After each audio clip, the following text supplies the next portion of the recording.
जय श्री हरि। आज हम आपके समक्ष लेकर आए हैं श्रीमद् भागवत महापुराण सुख सागर द्वितीय स्कंद अध्याय 9। आज हम इस अध्याय में श्रवण करेंगे ब्रह्मा जी की अपने जन्म के बारे में जिज्ञासा और भागवत कथा के 4 मूल श्लोकों का वर्णन। तो आइए अपने हृदय में श्रद्धा और भक्ति का दीपक जलाएं और श्री हरि का नाम स्मरण करते हुए कथा का शुभारंभ करते हैं। श्री सुखदेव जी ने राजा परीक्षित की जिज्ञासा को शांत करते हुए कहा, हे राजन, जैसे स्वप्न देखने वाले व्यक्ति का सीधा संबंध स्वप्न में देखे पदार्थों से नहीं होता, वैसे ही देह का माया से ढकी आत्मा के साथ कोई संबंध नहीं होता। वह अपनी इच्छा से शरीर में रहता है और अपनी इच्छा से शरीर को छोड़ जाता है। ब्रह्मा जी की निष्कपट तपस्या से प्रसन्न होकर भगवान ने उन्हें अपने रूप का दर्शन कराया था और आत्म तत्व के ज्ञान के लिए उन्हें परम सत्य परमार्थ का उपदेश दिया था। वह ज्ञान श्रीमद् भागवत कथा के मूल 4 श्लोकों के रूप में स्थित है। उसका सार मैं तुम्हें क्रमवार यहाँ सुनाऊंगा। परमात्मा के नाभि कमल से जब ब्रह्मा जी का जन्म हुआ था तो वे अपने जन्म स्थान कमल पर बैठे हुए सोचने लगे कि मेरी रचना किसने की है, मैं सृष्टि का निर्माण कैसे करूं। तभी उनके कानों में तय और पै अक्षरों की ध्वनि सुनाई दी। तब करो, ऐसा उन्होंने 2 बार सुना। यह किसने कहा, यह सोचकर उन्होंने चारों ओर देखा, पर उनके सिवाय जल में कुछ दिखाई नहीं दिया। फिर वे उस तप को ही कर्ता का आदेश मानकर तपस्या में लीन हो गए।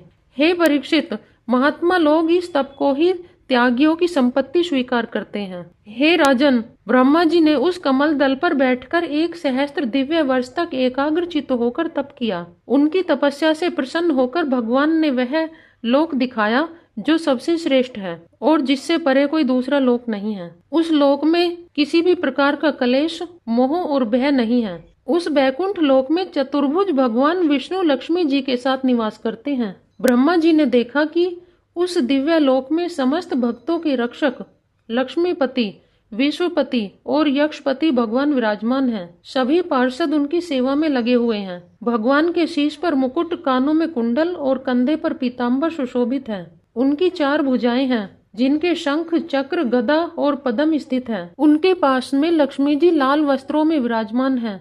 ऐश्वर्य, धर्म, कीर्ति, श्री, ज्ञान और वैराग्य नामक सिद्धियां उनके साथ खड़ी हैं। उनका दर्शन करके ब्रह्मा जी का हृदय आनंद से भर गया। शरीर पुलकित हो उठा, आंखों से प्रेमाश्रु बहने लगे। ब्रह्मा जी ने झुककर उन्हें प्रणाम किया। श्री भगवान ने ब्रह्मा जी से कहा, तुमने निष्काम भाव से मेरी कठोर तपस्या करके मुझे प्रसन्न किया है। मैं निष्पाप तपस्या से सृष्टि की रचना करता हूँ, इसका पोषण करता हूँ और फिर प्रलय काल में इसे अपने में ही लीन कर लेता हूँ। तपस्या मेरी दुर्लभ शक्ति है। मैं स्वयं तपस्या की आत्मा हूँ। ब्रह्मा जी बोले, हे प्रभु, मैं आपके सगुण निर्गुण स्वरूप को जानना चाहता हूँ। आप अपनी माया से संसार की रचना, पोषण और फिर से अपने में ही लीन कर लेते हैं। ऐसे आप कैसे कर पाते हैं? कृपया यह मर्म मुझे समझाइए ताकि मैं सजग होकर सृष्टि रचना कर्म में आपकी आज्ञा का पालन कर सकूं। श्री भगवान ने कहा, हे ब्रह्मा जी, अनुभव, प्रेमा भक्ति और साधना आदि से अत्यंत गोपनीय अपने स्वरूप का मैं तुम्हें दर्शन कराता हूँ। मेरा जितना भी विस्तार है, मेरा जितना स्वभाव है, मेरी जितनी लीलाएं हैं, रूप और गुण हैं, तुम उनका अनुभव करो। भगवान ने आगे कहा, सृष्टि के प्रारंभ से पूर्व मैं ही मैं था। मेरे अतिरिक्त न स्थूल था, न सूक्ष्म था और न दोनों का कारण अज्ञान। सृष्टि के संहार के बाद जो भी शेष रहेगा वह मैं ही रहूंगा। वास्तव में मेरे अतिरिक्त यहाँ कुछ भी नहीं है। पंचभूतों से निर्मित इस शरीर में मैं आत्मा के रूप में प्रवेश करके भी तटस्थ रहता हूँ। वास्तविक सत्य मैं ही हूँ। आत्मा और परमात्मा के एकत्व को आत्मसात कर लेने के उपरांत विविध कल्पों में सृष्टि रचना करते समय तुम्हें मोह नहीं होगा। श्री सुखदेव जी ने कहा, इस प्रकार लोक पितामह ब्रह्मा जी को ज्ञान का उपदेश देकर भगवान अंतर्ध्यान हो गए। तब ब्रह्मा जी ने उन्हें प्रणाम कर पहले कल्प की रचना की और विविध लोकों को बनाया।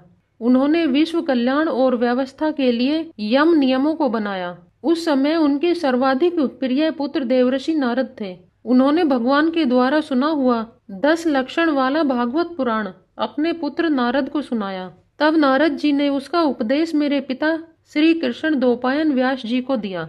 व्यास जी से वह ज्ञान मुझे प्राप्त हुआ। हे परीक्षित, तुमने विराट पुरुष की जगत की उत्पत्ति कैसे हुई और जो अन्य प्रश्न पूछे हैं उसका उत्तर मैं तुम्हें भागवत पुराण के रूप में दूंगा। उसे ध्यानपूर्वक श्रवण करना, तुम्हारा निश्चित रूप से कल्याण होगा। प्रभु की लीलाओं का गुणगान करते हुए आज का यह अध्याय समाप्त हुआ। कल हम दूसरे अध्याय में श्रीमद् भागवत कथा के 10 लक्षणों का उल्लेख करेंगे। ओम नमो भगवते वासुदेवाय। श्री हरि श्री हरि श्री हरि श्री हरि।